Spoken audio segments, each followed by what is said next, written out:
What is Kairos Church Planting? How did it get started? And why in the world is it called Kairos? First, the word Kairos. There are two kinds of time in the New Testament, two words to express how time works. There's chronos, which is how we keep track of minutes, days, months, and years. Chronos, no surprise, describes chronological time.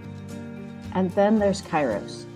Kairos is not the passage of time, it's a moment in time. More specifically, it's the moment when God steps in, when his providential, perfect timing becomes evident. We see Kairos as a fingerprint of God on his world. We believe God is working. We believe in his Kairos. This is our Kairos story. Let's back up in Chronos time in order to see God's perfect Kairos timing. The year, 2004. The place, Portland, Oregon. Cascade College, to be exact, a small college that catered mostly to students from small churches of Christ across the Pacific Northwest. Stan Granberg was a Bible teacher at the school. He started noticing a shift in his students. One after another, they would meet with him in his office, often in tears, with two conflicting ideas on their hearts. These students loved and respected the people in their home churches and the faith their parents had passed on to them. But they said they could not go back to the churches they'd come from and expect to be fed spiritually. Dr. Granberg was troubled. Here was a generation of students who loved Jesus, like really loved Jesus, but who were not returning to the churches that had raised them. Where could this generation find life-giving, hope-producing church homes? Where could they invite their friends into churches where they too could meet and fall in love with Jesus? Stan knew he was in a unique position for such a time as this. He felt God's call on his life to do something, but what? It was clear his would be a voice for God's lost people. But how? Would he be the next John the Baptist, calling out in the desert, dressed in scratchy clothes and eating bugs? Not exactly. He'd helped plant a bunch of churches in Kenya. Was he being called to return to Africa? No, but if he could plant churches in Africa, maybe he could start one in Portland. He talked with ministers. He interviewed church elders. He dialogued with students in the Northwest, and he knew the dream was too small.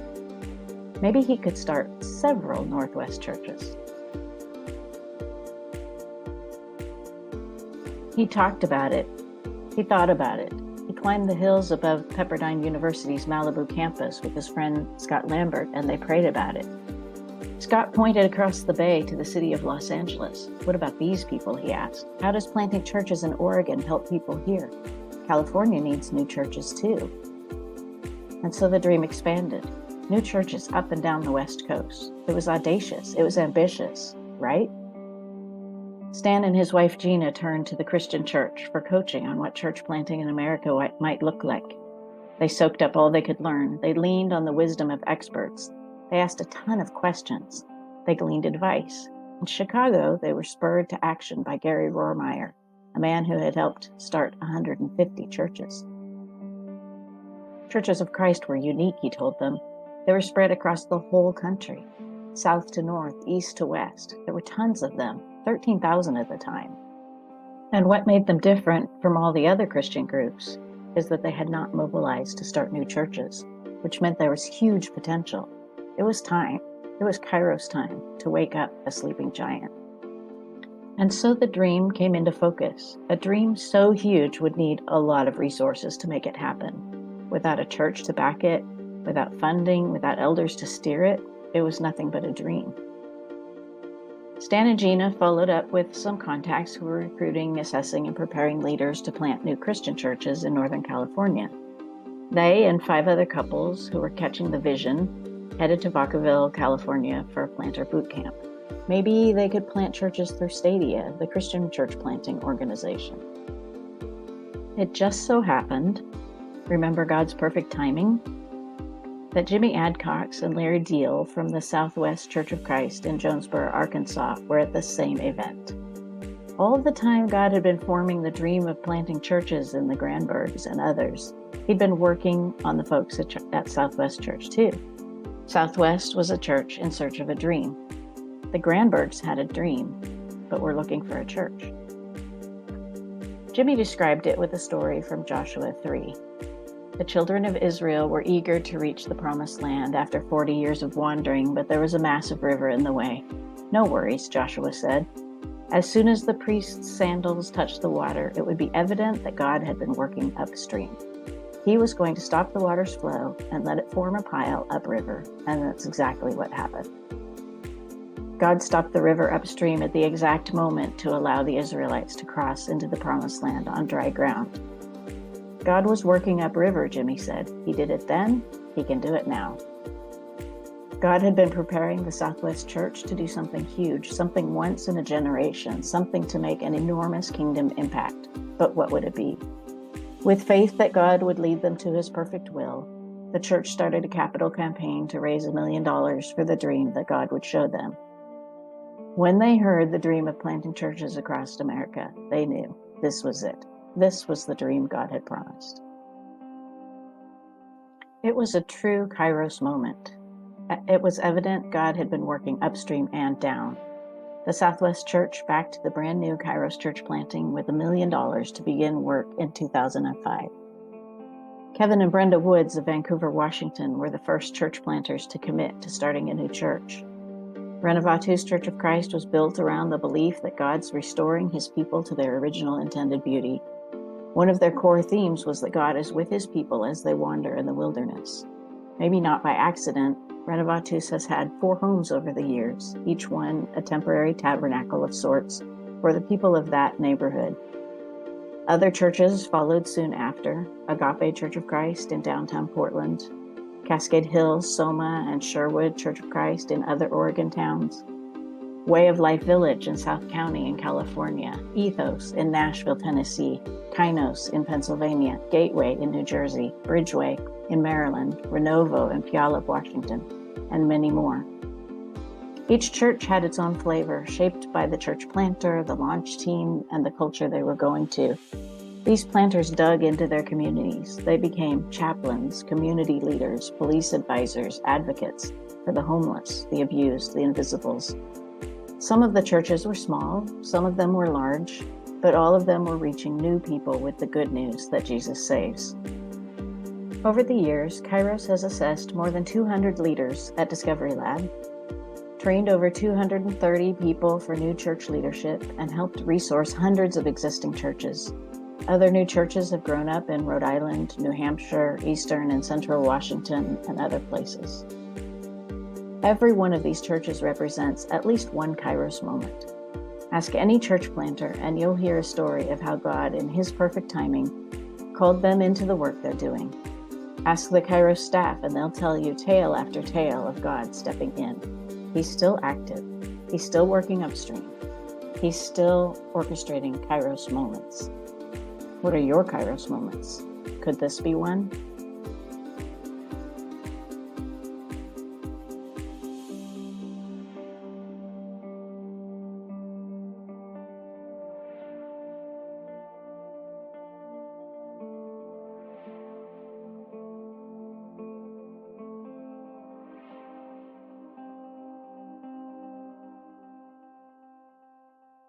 Hey, I'm Ron Clark, Executive Director for Kairos Church Planting Support. You just saw the Kairos Story, great video of the great vision that Stan and Gina Granberg had. I am the new director of Kairos Church Planting. As an Executive Director, I step in to fill the shoes that Stan had done so well for 15 years. We struggle with a little bit of a dilemma. 20 years ago, Rule Lemons in Firm Foundation stated that the only future hope for the churches of Christ is church planting. 20 years later, 2000, Stan Granberg, Director of Kairos Church Planting, wrote, "We have seen no growth. We need to plant churches." And so here I am 20 years later. What are some of the issues that we need to deal with? We are still facing the dilemma. As I stepped into my new role as Executive Director in March 2020, COVID hit. And we had to do a lot of adjusting and a lot of changes. But we are still looking to a great future with Kairos Church Planting. I remember back in the days when I was a church planter with Kairos Church Planting. Agape Church of Christ was the third plant. Jeremiah 29 was a verse that we used quite often.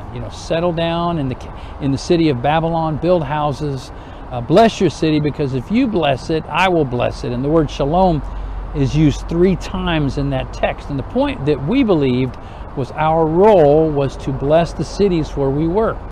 In Acts chapter 10, when the Apostle Peter is preaching to Cornelius, very hesitantly, he tells him in Acts 10, Jesus went around doing good and healing those who were overcome or under the power of evil. And so the message to us as church planters was that we needed to bless our communities. We needed to do good where we were. I'm standing here at Agape Village, which is the 6th of 7 villages we've been a part of helping to construct here in Portland, Oregon, to reach houseless individuals who are not able to get into transitional housing. And as I look behind me and think about the many things that we've done, we did it because we wanted to bless our community. We wanted to serve. We wanted to help people. That's what it means to proclaim the gospel. It's more than just a set of words. It's actually a life. It's actually a promise. And Agape Village is a place where men and women can come to live, to be off of the streets, to be who are vulnerable to a lot of the populations and anger and the things that people are doing to them. And yet they're able to stay here and be safe and transition into more permanent housing or become leaders in these communities. And this is kind of the idea behind church planting as well. We want to start small communities to reach new people in new places so that we might help them to grow and to transform. That's the continued story of Kairos Church Planting. You saw the first part of the story, and now here's the continuation. My hope is to plant 100 churches in 15 years as executive director at Kairos. That's our story. We need you to join us. Would you enter the story with us? Would you join with us? Would you partner with us to help that story continue on?